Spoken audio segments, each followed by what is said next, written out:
আসসালামু আলাইকুম ওয়া রাহমাতুল্লাহ। সুধী দর্শক, দেশের প্রধান প্রধান জাতীয় দৈনিক পত্রিকার শিরোনামে স্থান করে নেওয়া গুরুত্বপূর্ণ খবরগুলো নিয়ে হাজির হলাম আপনাদের সামনে। আশা করি সাথেই থাকবেন। গুরুত্বপূর্ণ শিরোনামগুলোর মধ্যে শুরুতেই দেশীয় সংবাদে আজ যা যা থাকছে। শ্রমিকদের অধিকার সংরক্ষণকে সর্বোচ্চ গুরুত্ব দেওয়া হচ্ছে বলে জানিয়েছেন প্রধানমন্ত্রী তারেক রহমান। গতকাল আইএলওর মহাসচিব প্রধানমন্ত্রী তারেক রহমানের সাথে সাক্ষাৎ করতে গেলে তিনি কথা বলেন।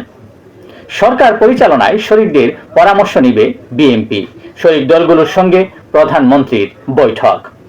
৩১ দফা ও জুলাই সনদ বাস্তবায়নের প্রতিশ্রুতি। স্থানীয় সরকার নির্বাচন দলীয় প্রতীকে হবে না বলে জানিয়েছেন বিএনপি মহাসচিব মির্জা ফখরুল ইসলাম আলমগীর। সাবেক স্বরাষ্ট্রমন্ত্রী আসাদুজ্জামান খান কামালকে ফেরত চেয়ে দিল্লিকে চিঠি দিয়েছে ঢাকা বলে জানিয়েছেন পররাষ্ট্র প্রতিমন্ত্রী শামা ওয়াজেদ। সীমান্ত সুরক্ষা সরকারের সর্বোচ্চ অগ্রাধিকার। মুজাফফরের বিচার সেনা আইনেই হবে বলে জানিয়েছেন স্বরাষ্ট্রমন্ত্রী সালাউদ্দিন আহমেদ। সিস্টেম লসের নামে গ্যাস চুরি। বিশ্ববাজারে এক মাসে জ্বালানি তেলের দাম বাড়ল 11%। সংকটে বিদ্যুৎ কেন্দ্র ও শিল্প কারখানা। শিল্পে বড় ধাক্কা। জিডিপি প্রবৃদ্ধি নেমে 2.22%। মাইলস্টোন ট্র্যাজেডির 1 বছর। মানসিক ট্রমায় অনেক শিক্ষার্থী। ক্ষতিপূরণ ও উন্নত চিকিৎসার দাবি শহীদ ও আহত পরিবারের। হামে আরও 5 শিশুর মৃত্যু। ডেঙ্গুতে মারা গেল আরও 3 জন। ফুটবল বিশ্বকাপ শেষ হলেও আলোচনা যেন থেমে নেই। হারছে স্পেন, কাটছে আর্জেন্টিনা, তবুও মেসির কীর্তি উজ্জ্বল অমলিন।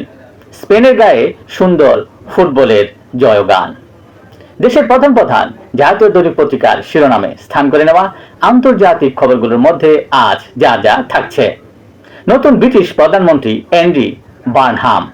পররাষ্ট্রমন্ত্রী হলেন এড মিলিব্যান্ড। কুয়েতে তাপবিদ্যুৎ কেন্দ্রে আঘাত তেহরানের। ফের বোমাবর্ষণ যুক্তরাষ্ট্রের। ইরানের একাধিক শহরে বিস্ফোরণ হতে দেখা গেছে। যুক্তরাষ্ট্রের সঙ্গে আমরা এখন পূর্ণাঙ্গ যুদ্ধে বলে জানিয়েছে ইরান। সৌদি আরবের বিরুদ্ধে নৌ অবরোধের ঘোষণা হুতিদের।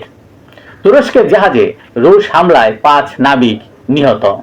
পেরুতে জোড়া ভূমিকম্পে নিহত 6, আহত 21। বিশ্বের সবচেয়ে গুরুত্বপূর্ণ চিপ তৈরির প্রযুক্তি চীনের হাতে। কাশ্মীরের পূর্ণ রাজ্যের মর্যাদার দাবিতে দিল্লিতে বিক্ষোভ। উমরা ভিসার মেয়াদ 1 বছরে উন্নীত করল সৌদি আরব। ফলে সৌদিতে একাধিকবার প্রবেশ করতে পারবে দর্শনার্থীরা। একটানা থাকতে পারবে 90 দিন। এই ছিল দেশের প্রধান প্রধান জাতীয় দৈনিক পত্রিকার শিরোনামে স্থান করে নেওয়া গুরুত্বপূর্ণ খবরগুলো।